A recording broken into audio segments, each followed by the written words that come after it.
Stand aside, Lulubelle. Make way for Goldbricker. This Lee tank, the only M3A4 Lee on display in the United States, is Goldbricker. Goldbricker was her actual World War II era name, and she is one of the rarest tanks here in the collection. I am showing you this M3A4 serial number 4363 for a few reasons. One, the obvious cool factor of seeing such a rare tank up close, especially one that has been identified, but also to ask for your assistance in preserving Goldbricker. Preserve her history, her character, and that is going to take a community effort. At the end of the video, I will explain how you can help. Goldbricker is an M3A4 medium tank. That name, Goldbricker, what does it mean? Well, a Goldbricker is someone who does not earn their paycheck, something that appears to have value but turns out to be worthless. That was the tongue-in-cheek, or maybe not, name that the crew bestowed on this tank. Oh, you're not worthless. In fact, I've always enjoyed the M3 medium tank series.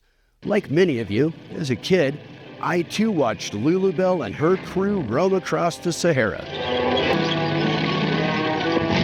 And again, when Lulubelle was commanded by Dan Aykroyd while defending Los Angeles.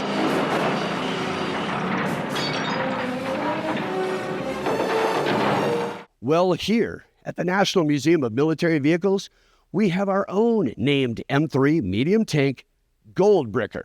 As I mentioned, Goldbricker is an M3A4 tank, the only M3A4 tank complete and on display in the United States.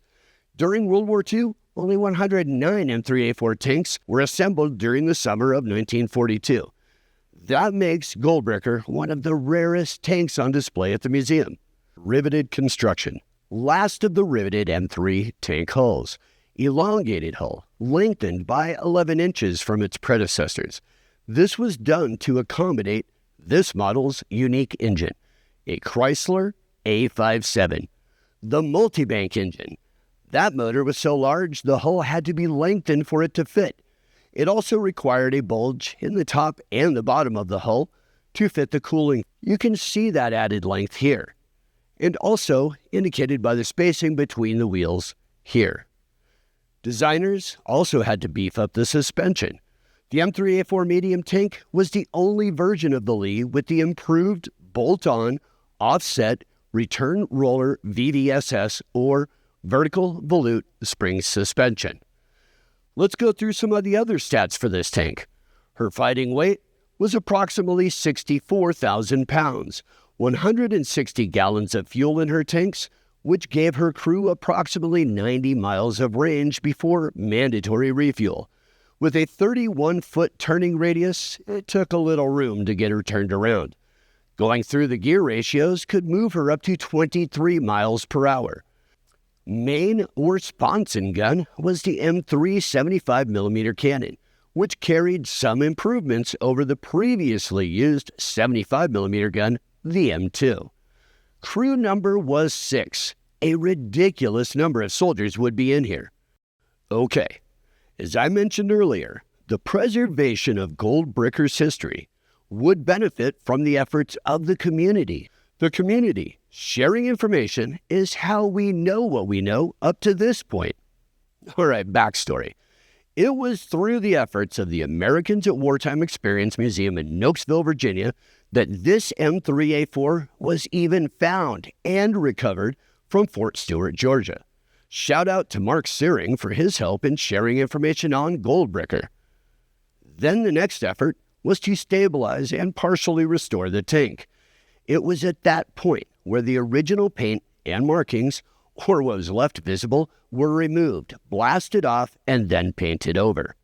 Of course, to restore a tank, new paint has to be added, but here again is where the community stepped up to preserve Goldbricker's history. Enter Pierre Oliver Buon, Joe DeMarco, and Leif Olber. Their website, Sherman Minutia, give us the smoking gun. Actual pictures of Goldbricker with her original markings after recovery from Fort Stewart. If not for the photos taken prior to the tank's sales, which brought it here, this history may well have been lost forever. As far as we know, no other photos of the original markings were taken before they were removed for the new paint. The website, Sherman Minutia, displays pictures of this M3A4 even after many years outdoors. In the elements, Goldbricker was still clearly visible. 69-G could be seen in the center of the upper rear hull plate, indicating 69th Armor Regiment, Company G. The original registration number, painted in black by Chrysler, was no longer visible, but a repainted and repositioned USA 3029021 could be seen on both sides.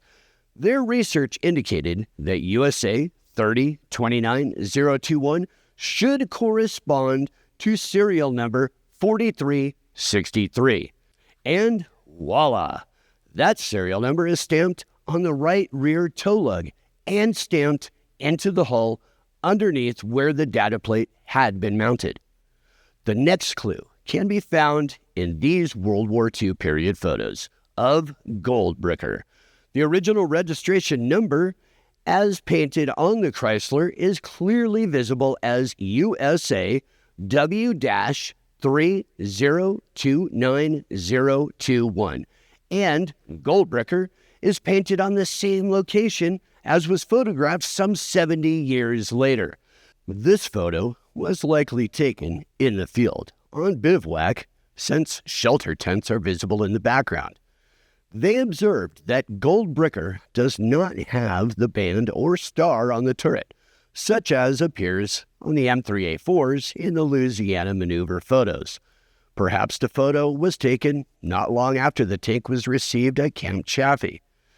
On the surviving Goldbricker, some additional tactical markings, 6 TG749 triangle, were found, translated as 6th Tank Group, 749th Tank Battalion.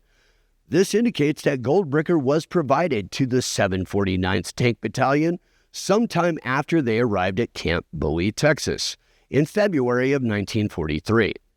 The 749th indeed had M3A4 medium tanks. Sergeant J.W. Brakebill of the 749th described in a written account his training there at Camp Bowie. They put us in an M3 tank with 5 Chrysler engines mounted in it. Very hot inside when you were buckled up. The traverse was only 45 degrees. You set astraddle the transmission, like sitting on an oven, turned wide open. We were in those tanks for 3 weeks, learning where everything was so we could run it blindfolded. Then they took us out to learn how to drive them. They are talking about Goldbricker and her siblings. So now that you have been properly introduced to this rare tank, how can you help? Firstly, any photos, archives regarding the M3A4 in general are always welcome and wanted. But specifically, we are hoping for photos and archives of the 6th Tank Group of the 749th Tank Battalion during their stateside training, with an understandable emphasis on their M3A4 Lees. Same for the 69th Armored Regiment, Company G. And now for the big ask. Help us find a Chrysler A57 Multibank engine. Not quite made of unobtainium, but close. You help us find that rare engine, and I promise you a video of that engine being installed in this rare M3A4 tank, Goldbricker. Thank you. Like, share, and reach out in the comments below.